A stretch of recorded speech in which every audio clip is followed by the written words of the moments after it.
Cholesterol എന്നുള്ളത് ഇപ്പൊ ഒരു ജീവിതശൈലി രോഗമായിട്ട് മാറിക്കഴിഞ്ഞു.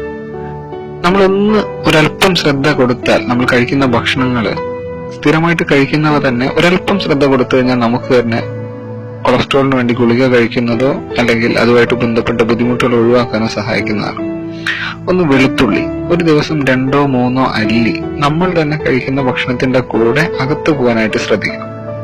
വെളുത്തുള്ളി എന്ന് പറയുന്നത് രക്തക്കുഴലുകളുടെ ആരോഗ്യത്തിനും അതുപോലെ തന്നെ രക്തം കട്ട പിടിക്കുന്നത് തടയാനും വളരെയധികം നല്ലതാണ്. അതുപോലെ ആഴ്ചയിൽ ഒരു 2 or 3 തവണ ചെറിയ മീനുകളോ മത്തി, അയല പോലുള്ളവ കഴിക്കുന്നതും വളരെ നല്ലതാണ് ഹൃദയത്തിന്റെ ആരോഗ്യത്തിനും. അതുപോലെ തന്നെ omega-3 ഫാറ്റി ആസിഡ് ഉണ്ടെന്ന് എല്ലാവർക്കും അറിയാം. വളരെയധികം ഹൃദയത്തിന്റെ ആരോഗ്യത്തിനെ സംരക്ഷിക്കാൻ സഹായിക്കുന്ന ഒന്നാണത്.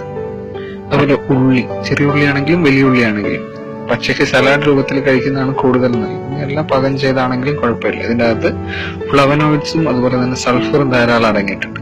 രക്തക്കുഴലുകളുടെ അടിഞ്ഞുകൂടുന്ന കൊഴുപ്പിനെ പുറന്തള്ളാനായിട്ട് വളരെ സഹായിക്കുന്ന ഒന്നാണ് ഉള്ളി. അതുപോലെ മാതളം, നൈട്രിക് ഓക്സൈഡ് പ്രൊഡ്യൂസ് ചെയ്ത് നമ്മുടെ രക്തക്കുഴലിൽ അടിഞ്ഞുകൂടുന്ന ഈ കൊഴുപ്പിനെ പുറന്തള്ളാനായിട്ട് വളരെ സഹായിക്കുന്നതാണ് ഈ മാതളം. അതുപോലെ വഴുതനങ്ങ, കൊഴുപ്പ് തീരെ കുറഞ്ഞ ഒരു പച്ചക്കറി എന്ന് വേണമെങ്കിൽ വിശേഷിപ്പിക്കാം. നമ്മൾ എണ്ണയിൽ വറുത്തോ പൊരിച്ചോ അല്ലാതെ നമുക്ക് വഴുതനങ്ങ കറിയായിട്ടോ തോരനായിട്ടോ ഉപയോഗപ്പെടുത്താം. അതുപോലെ തന്നെയാണ് വെണ്ടയ്ക്കയും, കൊഴുപ്പ് തീരെ കുറഞ്ഞൊരു പച്ചക്കറിയാണ്. നമുക്ക് വറുക്കാതെയോ പൊരിക്കാതെയോ നമുക്ക് നോർമലായിട്ട് കറിയോ തോരനോ ആയിട്ട് വെണ്ടയ്ക്ക നമുക്ക് ഉപയോഗപ്പെടുത്താം. അതുപോലെയാണ് നെല്ലിക്കയോ അല്ലെങ്കിൽ നെല്ലിക്കയുടെ ജ്യൂസോ. വൈറ്റമിൻ സി ധാരാളം അടങ്ങിയിട്ടുണ്ട്. ഇതിലടങ്ങിയിരിക്കുന്ന ആന്റി ഓക്സിഡന്റ് കൊഴുപ്പിനെ നിയന്ത്രിക്കാനും നീക്കം ചെയ്യാനും സഹായിക്കുന്നതാണ്. അതുപോലെ ഇഞ്ചി, ആയുർവേദ വൈദ്യന്മാർ വരെ പറയുന്ന ഒന്നാണ് ഇഞ്ചി ഹൃദയത്തിന്റെ ആരോഗ്യത്തിന്. ചീത്ത കൊളസ്ട്രോളിന്റെ തോത്, അതായത് LDL എന്ന് പറയുന്നത് ലീസ്റ്റ് ഡെൻസിറ്റി ലിപ്പോ പ്രോട്ടീൻ എന്ന് പറയുന്നതിനെ കുറയ്ക്കാനായിട്ട് വളരെ സഹായിക്കുന്നതാണ് ഇഞ്ചി. അതുപോലെയാണ് ക്യാരറ്റ്.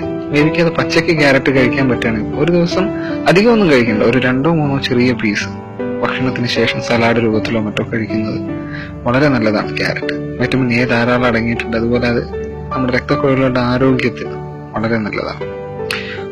കറിവേപ്പില, കഴിയുമെങ്കിൽ കറിവേപ്പില സ്വന്തം വീട്ടിലുണ്ടെങ്കിൽ മാത്രം ഒരു 10 or 20 ഇല ചെറിയൊരു ഉരുള രൂപത്തിലാക്കിയിട്ട് രാവിലെ വെറും വയറ്റിൽ ചെറിയ ചൂടുവെള്ളത്തിന്റെ കൂടെ വിഴുങ്ങുകയോ കഴിക്കുകയോ അകത്തേക്ക് ഇറക്കുന്നത് വളരെ നല്ലതാണ് കൊളസ്ട്രോൾ കുറയ്ക്കാനും. അതുപോലെ തന്നെ ഹൃദയത്തിന്റെയും രക്തക്കുഴലിലെ കൊഴുപ്പിനെ കുറയ്ക്കാനും സഹായിക്കുന്നതാണ്. തീർച്ചയായിട്ടും ഇതെല്ലാ തരം ഭക്ഷണവും നമ്മൾ സ്ഥിരവും കഴിക്കുന്നതാണ്. ഒരല്പം ശ്രദ്ധ കൊടുത്താൽ മാത്രം മതി അതിന്റെ അളവുകളിൽ. തീർച്ചയായിട്ടും നിങ്ങൾക്ക് ഉപകാരപ്പെടും. Thank you for watching this video.